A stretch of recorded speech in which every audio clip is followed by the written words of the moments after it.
নমস্কার, এএনএম নিউজে আপনাদের স্বাগত। আজকে আমরা এসেছি লোকসভা ইলেকশন নিয়ে, লোকসভা নিয়ে কথা বলতে। আগামী দিনে লোকসভা কোন দল আসবে এটাই আমাদের সবার আগে সবার মনে এই প্রশ্ন। পশ্চিমবাংলা নিয়ে একটা আলাদা উত্তেজনা আছে।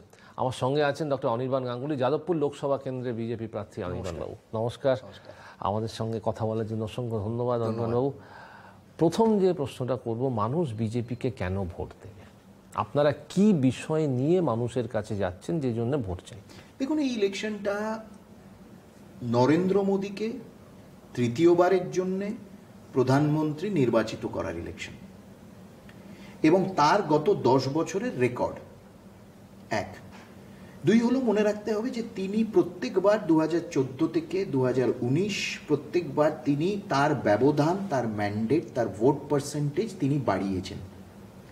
এটা তার ম্যান্ডেট, তার পারফরমেন্সের উপর ম্যান্ডেট, এবং তিনি সেটা পরিষ্কারভাবে বলছেন। He is presenting his report card to the people, যেটা উনি গত 10 বছর নিরন্তর করে গেছেন। এবং আগামী দিনে উনি আরও কি করতে চান, এই যে বিকশিত ভারতের কথা বলছেন, কি করতে চান, how does he she India? He wants to make India into a great power, into a power that matters, এবং এই দেশের ফান্ডামেন্টালসগুলোকে আরও স্ট্রং করতে চান, আরও শক্তিশালী করতে চান। এবং দেশের মানুষ, পশ্চিমবঙ্গের মানুষ তার পারফরমেন্স দেখেছে। তিনি কি করতে চাইছেন দেশের জন্য, পশ্চিমবঙ্গের জন্য। এবং সেই জন্যে বিজেপিকে এই কারণে চাওয়া উচিত, তাকে প্রধানমন্ত্রী হিসেবে তৃতীয়বারের জন্য নির্বাচিত করা উচিত। কেননা তার গত 10 বছরের রেকর্ডের একটাই ফোকাস, একটাই অ্যাচিভমেন্ট হচ্ছে ভারতকে শক্তিশালী, ভারতকে সারা পৃথিবীতে তাকে প্রতিষ্ঠিত করা, এবং একেবারে গ্রাসরুট থেকে, একেবারে গ্রাউন্ড থেকে ওপর অবধি বিভিন্ন সেগমেন্টে, বিভিন্ন সেক্টরে তিনি মানুষের জন্য কাজ করেছেন, দেশকে আরও শক্তিশালী করার জন্য করেছেন। মানুষের দৈনন্দিন জীবন যাতে আরও স্বাচ্ছন্দ্য হয়, তারা যাতে আরও সুযোগ পায়, মানুষ এবং দেশ যাতে আরও স্বাবলম্বী হতে পারে, এই সব মানে এন্টায়ার গ্যামট তার ট্র্যাকের যদি দেখা যায়, সেইটা দেখে মানে ব্যক্তি নরেন্দ্র মোদী না গুড গভর্নেন্স? দুটোই। কেন, ব্যক্তি নরেন্দ্র মোদী ছাড়া গুড গভর্নেন্স হবে না, এবং নরেন্দ্র মোদী বলেই গুড গভর্নেন্স। এটাই হলো ব্র্যান্ড মোদী। এবং আমার বক্তব্য হচ্ছে, সেই ব্র্যান্ড মোদী, ব্র্যান্ড গুড গভর্নেন্সের সাথে জুড়তে গেলে পশ্চিমবঙ্গ থেকে আরও বেশি সংখ্যক বিজেপির এমপিদেরকে দরকার। কেন, after all we are the ruling party. পশ্চিমবঙ্গে বিভিন্ন জিনিস বাস্তবায়িত করতে গেলে আরও বেশি সংখ্যক বিজেপি এমপিদের দরকার, এবং সেই জন্যে যাদবপুর থেকেও বিজেপি জেতা উচিত। তো এই জায়গাটায় দাঁড়িয়ে মমতা ব্যানার্জি কতটা ফ্যাক্টর হয়ে দাঁড়িয়েছে? এটা তো অনস্বীকার্য যে উনি একজন জননেত্রী, ওনার একটা পুল আছে বলেই এতটা ভোট পেয়ে উনার এসছেন। তো সেই ক্ষেত্রে মমতা ব্যানার্জিকে কাউন্টার করতে আপনাদের এই মুহূর্তে সব থেকে বড় অস্ত্র কি? না দেখুন, তৃণমূলের তো গত 12 বছর, ইনফ্যাক্ট মমতা ব্যানার্জিকে কাউন্টার করাটা কি, ওরা নিজেদের রেকর্ডের সম্বন্ধে বলুক। মানে আপনি গভর্নেন্সের রেকর্ড বলছেন? পুরো গভর্নেন্স রেকর্ড, প্রশাসনিক রেকর্ড সবটাই, এবং পলিটিক্যাল আচরণেরও রেকর্ড। মানে ওদের তো ওয়ারেন্টি একেবারে ওভার ডাবল এক্সপায়ারি ডেট পার করে গেছে। ওই ওয়ারেন্টির কোনো দামই নেই। মানে যে দলটা নিজেকে অল ইন্ডিয়া তৃণমূল কংগ্রেস বলে কিন্তু একটি আঞ্চলিক দল, যে দলের ন্যাশনাল জেনারেল সেক্রেটারি রয়েছে কিন্তু দলটা আঞ্চলিক, তাহলেই বোঝা যায় যে কতটা একটা ফেক পলিটিক্যাল আইডেন্টিটি নিয়ে এই দলটা চলে। আমার কথা হচ্ছে যে তারা নিজেদের গভর্নেন্স রেকর্ড সম্বন্ধে, ল অ্যান্ড অর্ডার, মহিলাদের প্রতি, নারী সুরক্ষা, এবং এই যে বিভিন্ন মানে পুরো পশ্চিমবঙ্গ ছেয়ে ছোট বড় মাঝারি ক্ষুদ্র বড় রাঘব বোয়ালরা সেই যে মানে মাথা চাড়া দিয়েছে এত বছর ধরে, যাকে আমি বলি সন্দেশখালী মডেল, বিভিন্ন প্রান্তে প্রান্তে যে রয়েছে, it's a model of extraction, it is a model of fear, it is a model of exploitation. তারা মানুষকে বলুক যে তারা তাদের 12 বছরের রেকর্ড কি। মানে একটু ওই দিয়ে দিলেই হলো, এটা এই শ্রী, ওই শ্রী, কন্যাশ্রী, এই সেই সবটা থেকেই আবার কাটমানি, সেখান থেকেও আবার কাটমানি। মানে আপনি গভর্নেন্স ভার্সেস গভর্নেন্স করছেন, miss governance versus good governance, এইটাতে। আচ্ছা, এইখানে একটা জিনিস আসছে, এক্সপ্লয়টেশন ভার্সেস এম্পাওয়ারমেন্ট। তো এখানে একটা প্রশ্ন আসছে, সন্দেশখালি বলুন বা গার্ডেন রিচে যে ইলিগাল কনস্ট্রাকশনের যে একটা বাতাবরণ তৈরি হয়েছে, তো এইগুলো কতটা ইস্যু হিসেবে দাঁড়ায়? না, এইগুলো তো মানুষের ইস্যু। আপনি দুটো কথা বললেন, এগুলো তো মানুষের ইস্যু। মানে গার্ডেন রিচে can anyone in his or her senses believe this যে মেয়রের সেটা নিজের কনস্টিটুয়েন্সি, এবং মেয়র সেদিনকে বলছে প্রধানমন্ত্রী এখানে এলে বলেন ভ্রষ্টাচার বলছে। ও যেদিন এই কথা বললো তার পরের দিন পুরো কোল্যাপস করলো গার্ডেন রিচে বাড়ি। তো ভ্রষ্টাচারই তো, ভ্রষ্টাচার ছাড়া আর কি আছে? প্রধানমন্ত্রী এসে চোখে আঙুল দিয়ে দেখিয়ে দিচ্ছেন, আয়নাটা মুখের সামনে ধরছেন, ওদের গায়ে লাগছে। ওনার কনস্টিটুয়েন্সি এই গার্ডেন রিচকেই একবার বলেছিলেন না, ও মিনি পাকিস্তান হয়ে গেছে, অর্থাৎ তিনি সেখানকার শাহেনশাহ, বাদশাহ। তার নাকের ডগায় এই জিনিস হচ্ছেন, তিনি জানতেন না এনওসিগুলো কে দিচ্ছে, সেখানে পারমিশন কে দিচ্ছে, পুরোটা। মানে লোকাল পুলিশ অ্যাডমিনিস্ট্রেশন থেকে, মিউনিসিপ্যাল অ্যাডমিনিস্ট্রেশন থেকে, সেখানকার কাউন্সিলর থেকে, এটা একটা web. It's a web of extraction, corruption, exploitation, পুরো ওয়েব। এবং এই ওয়েব বিছিয়ে ওরা জাল বিছিয়েছে গত 12 বছর ধরে, এবং এরা সবাই লিপ্ত এর মধ্যে। মানে একটা মেয়রের কনস্টিটুয়েন্সিতে, কলকাতা কর্পোরেশনের মেয়র, তার কি ঐতিহ্য আর ইতিহাস রয়েছে সেই পদের, আমি আর তার মধ্যে যাচ্ছি না, কেন তাদের নাম এরা এখন বলতেই হয়তো পারবে না, উচ্চারণ করতে গেলে একটু বাধবে। সেখানে এই জিনিস হচ্ছে, একেবারে বেঘোরে প্রাণ গেল এই কয়েকজন এই মানুষদের, সেখানে তারা মারা গেল। সেখানে ইললিগাল কনস্ট্রাকশন, পুকুর ভরাট করে কে পারমিশন দিল? জানে না যে পুকুর ভরাট করে সেখানে উঠছে, মানে ওঠানো হচ্ছে বিল্ডিংগুলো, সেই বিল্ডিংগুলোর আগামী দিনে কি দশা হবে? কারা সেখান থেকে টাকা ফায়দা নিয়েছে? কোটি কোটি গাড়ি, কোটি কোটি টাকার ব্র্যান্ডেড গাড়ি চড়ছে তারা কারা? তারা তৃণমূল। তারা কারা? তারা তৃণমূলের আশ্রিত এইসব যারা সব রকম ইললিগাল অবৈধ কারবার করে। মেয়র জানে না, ওখানে গিয়ে বড় বড় কথা, তারপর আমরা এই স্টেপ নিচ্ছি, ওই স্টেপ নিচ্ছি, এটা করছি, তাকে পেনালাইজ করছি। প্রথম তো পেনালাইজ মেয়রকে করা উচিত, চিফ মিনিস্টারকে করা উচিত, because he is her blue I'd বয়। এবং এই পার্টিটা চলেই তো because of this kind of, মানে তাদের এক্সট্রাকশনের মডেলটাই এই। সেই জন্য বলছি যে একটা সিস্টেম যেখানে মানে কারাপশনে, দুর্নীতিতে জর্জরিত, সন্দেশখালি এবং গার্ডেন রিচ, এই দুটো হচ্ছে তার উদাহরণ। দুর্নীতি এবং এক্সপ্লয়টেশন। সন্দেশখালিতে তো মহিলাদেরকে পলিটিক্যাল স্লেভস হিসেবে ব্যবহার করা হয়েছে, তাকেও সার্টিফিকেট দিয়েছে মুখ্যমন্ত্রী, তাকে সার্টিফিকেট দিয়েছেন, বলছে ও নাকি মানুষের সেবা করে ভালো। এবং তাকে যে শেল্টার দিয়েছিল, এদের পার্টিরই এমএলএ গেস্ট হাউসে শাহজাহান শেখ শেল্টার ছিল গত 55 দিন। অর্থাৎ মুখ্যমন্ত্রী থেকে, ডিজি থেকে, পুলিশের আধিকারিক থেকে, হোম সেক্রেটারি থেকে, চিফ সেক্রেটারি থেকে শুরু করে সবাই জানতো সে কোথায় রয়েছে। কিন্তু তাকে হাত দিতে পারবে না কেন? সে যতই জমি দখল করুক, এক্সপ্লয়েট করুক, মানুষের ওপর অত্যাচার করুক, মহিলা শোষণ করুক, কেননা সে ইন্ধন দিচ্ছে, অক্সিজেন দিচ্ছে রুলিং পার্টিকে। So that is what we are saying. You see, একদিকে হচ্ছে মোদির মডেল, মোদির গ্যারেন্টি, তিনি যেগুলো বলেছেন সেগুলো করেছেন, এবং অন্যদিকে হচ্ছে মিসগভর্নেন্স এবং ভুয়ো ওয়ারেন্টি এবং ভুয়ো গ্যারেন্টি। আচ্ছা, একদিকে যেমনি good governance versus bad governance দিয়ে এটা পুরো চিত্রটা পশ্চিমবাংলার রাজনীতি প্রেক্ষাপটে আসছে, বিজেপির যে ক্যাম্পেইন হবে বা বিজেপি যে চিন্তাধারা এগিয়ে যাচ্ছে এই লোকসভা নির্বাচনে, সেটার একটা প্রেক্ষাপট এটা good governance versus bad governance, corruption and exploitation versus good governance, তাই তো? তো এবার সেই জায়গায় দাঁড়িয়ে যাদবপুর লোকসভা কেন্দ্রে কি পরিস্থিতিতে এখন আছে, কোন জায়গাটায় আপনি দাঁড়িয়ে আছেন? এগিয়ে যখন আপনি ভোট চাইতে যাচ্ছেন বা ক্যাম্পেইন করতে যাচ্ছেন, তখন কি অবস্থায় আছে? দেখুন, কথাটা হচ্ছে যে গুড গভর্নেন্স ভার্সেস মিসগভর্নেন্স, এটা যেমন একটা ডেমোক্রেসি ভার্সেস অ্যান্টি ডেমোক্রেসি। আমাদের যারা বিরোধী দল, শাসক দল Trinamool Congress, they have also put together and established an anti democratic model.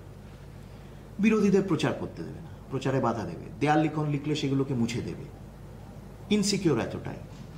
যেখানে তারা 2009-তে যাদবপুর লোকসভা প্রথম জিতেছিল, যখন বামফ্রন্টের তখনও রমরমা। সেই 2009 থেকে 2019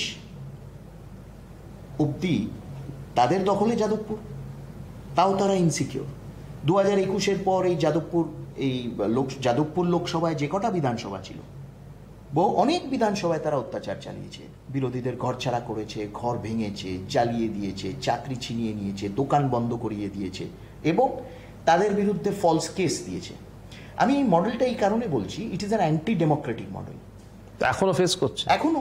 কেননা এই যেগুলো কেসেস, যাদের বিরুদ্ধে এই সব ফলস কেসেস আমাদের ওয়ার্কার্সদের বিরুদ্ধে দিয়েছে, এখন তাদেরকে পুলিশ ডাকতে আরম্ভ করেছে থানায়, ভয় দেখাতে আরম্ভ করেছে যাতে তারা বুথে না বসে, তারা যাতে প্রচারে না যেতে পারে, বা তারা রাজনৈতিকভাবে যাতে সক্রিয় না হতে পারে। এই পুরো মডেলটা তারা করছে।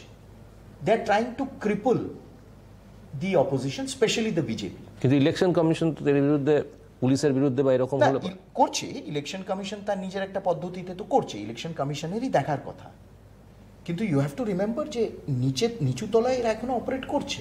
যেমন আমি একটা উদাহরণ দিচ্ছি, what action has been taken against him. এই যে বারুইপুর পূর্বর এমএলএ বিভাস সর্দার, সে আজ থেকে 15 দিন হবে, 15 দিন আগে 11ই মার্চ সে একটা প্রস্তুতি বৈঠকে বলল যে ওইসব কেন্দ্রীয় বাহিনী টাহিনী কিছু না, আমাদের মহিলা বাহিনী আছে, আমরা সামনে তাদেরকে পাঠিয়ে দেবো। এবং ভোট হওয়ার 15 দিন আগে ভোট হয়ে যাবে। অর্থাৎ কি, what is the explanation of the statement? এতটাই একটা অ্যান্টি ডেমোক্রেটিক একটা স্টেটমেন্ট। মানে অর্থাৎ কি এই স্টেটমেন্টটা, যে ভোট হওয়ার 15 দিন আগে ভোট আমরা করিয়ে নেব, ভয়ের একটা ভয় দেখিয়ে মানুষকে, যাতে মানুষ ভোট না দিতে যায় এবং অন্য দলের কেউ যাতে বুথে না বসে, সেই ধরনের একটা ভয়ের পরিবেশ করা। So you see the fight, the struggle is also against this. কেন? আমরা 17টা রাজ্যে আজকে সারা দেশে ক্ষমতায় রয়েছি। উত্তরপ্রদেশে 8টা ফেজে, 7টা ফেজে যখন অ্যাসেম্বলি ইলেকশন হয়, একটা bombs and bullets are a far thing, সেটা তো ছেড়েই দিন, একটা ঘুষি, একটা কেউ কাউকে থাপ্পড় পর্যন্ত মারে না। উত্তরপ্রদেশে এটা সম্ভব হয়েছে, মধ্যপ্রদেশে হয়েছে। মধ্যপ্রদেশে আমাদের পুরো ক্যাম্পেইন করে, প্রচার করে, উই অগেন গেইন ব্যাক। আমাদের একটু we were a little on the back foot initially in Madhya Pradesh. তারপর আমরা শুরু করি, 20 বছর আমরা ক্ষমতায় রয়েছি। গুজরাটে 27 বছর ক্ষমতায় রয়েছি আমরা। কোথাও এই জিনিস, আমরা যেখানে ক্ষমতায় আছি এই জিনিস হয় না, পশ্চিমবাংলায় হয়। সেই জন্য বলছি যে যাদবপুর লোকসভা, এটা তো আমি যাদবপুর লোকসভা বলছি, বোলপুরে এই সেম জিনিস দেখেছিলাম 2021-এ। কেন এই জিনিস হবে একটা রাজ্যে? Why? Let there be a democratic space. এবং বামপন্থীরা এর বিরুদ্ধে কিছু বলছে না, লেফট ফ্রন্ট কিচ্ছু বলছে না এর বিরুদ্ধে।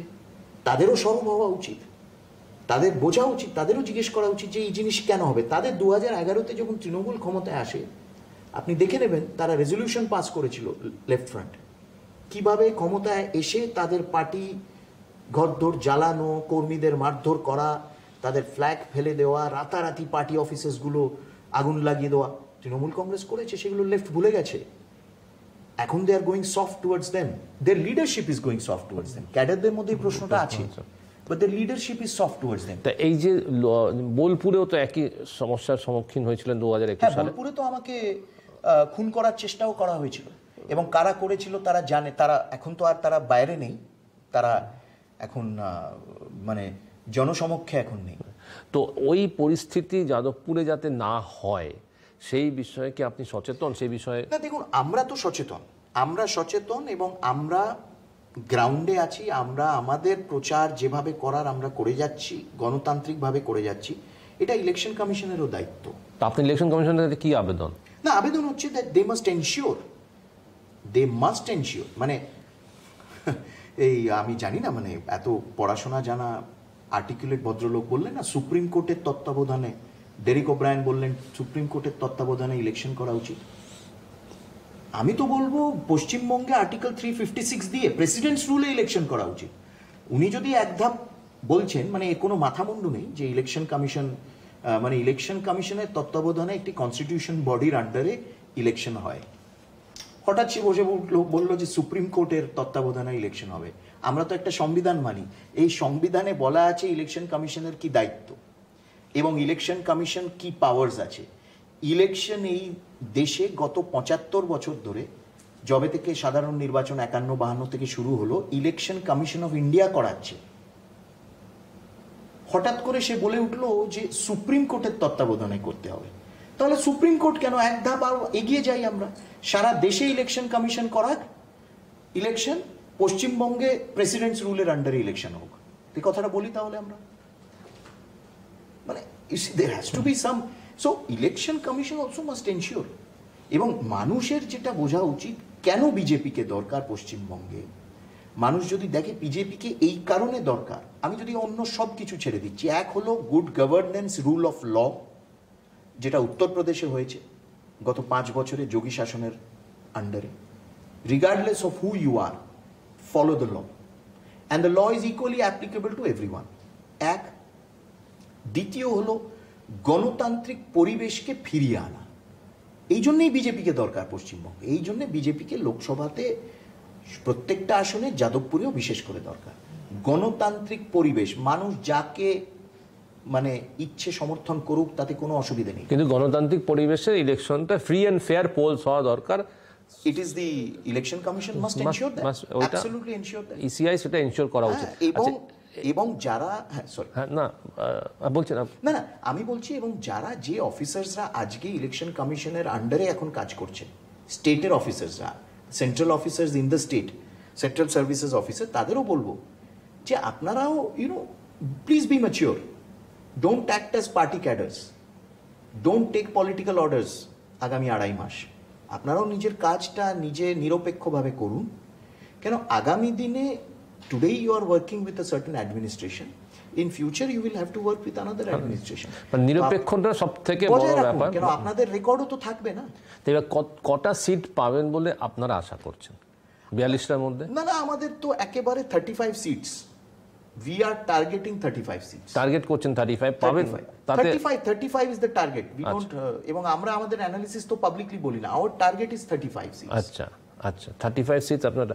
তো সেক্ষেত্রে অনেক মানুষের মুখে যে প্রশ্ন, মানে মনে যে প্রশ্নটা জাগছে, অনেকে আসছে কি, যদি 35 সিটস লোকসভায় পায়, তাহলে পরবর্তী ক্ষেত্রে কি বিজেপি সরকার গড়ার মতন পরিস্থিতিতে চলে আসবে পশ্চিমবাংলায়? না, সেটা তো সময়ের অপেক্ষা।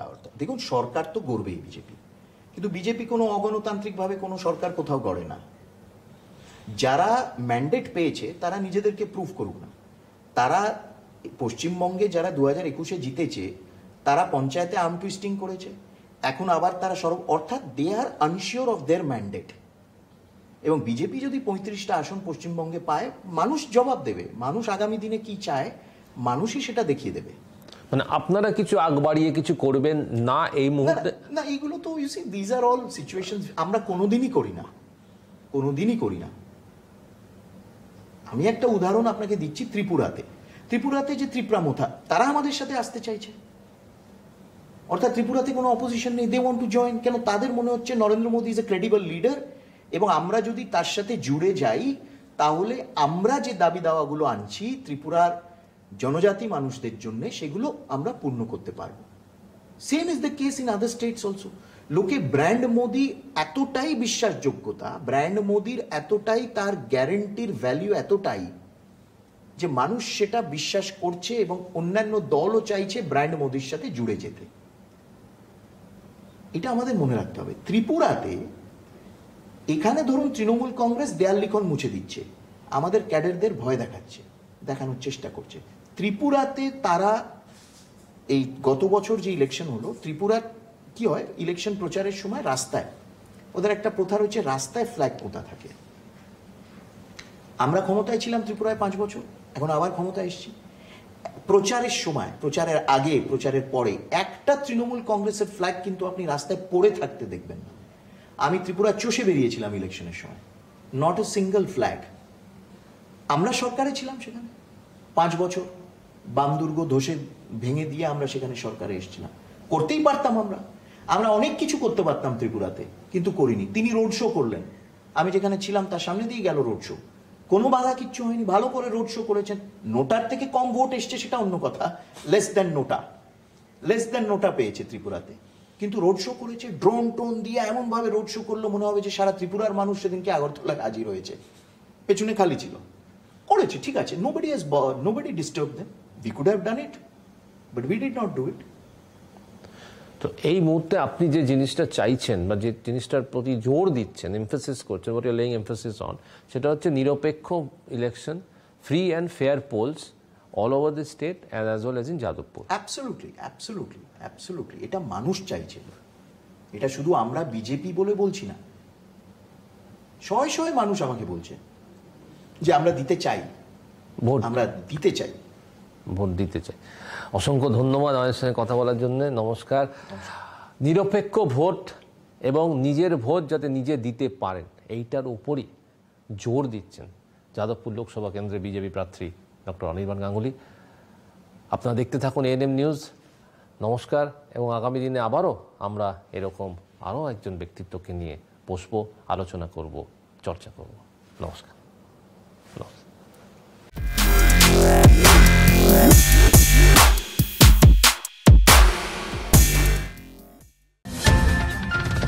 और खबरों के लिए सब्सक्राइब कीजिए एएनएम न्यूज़, बेल आइकन दबाकर रहिए सबसे आगे।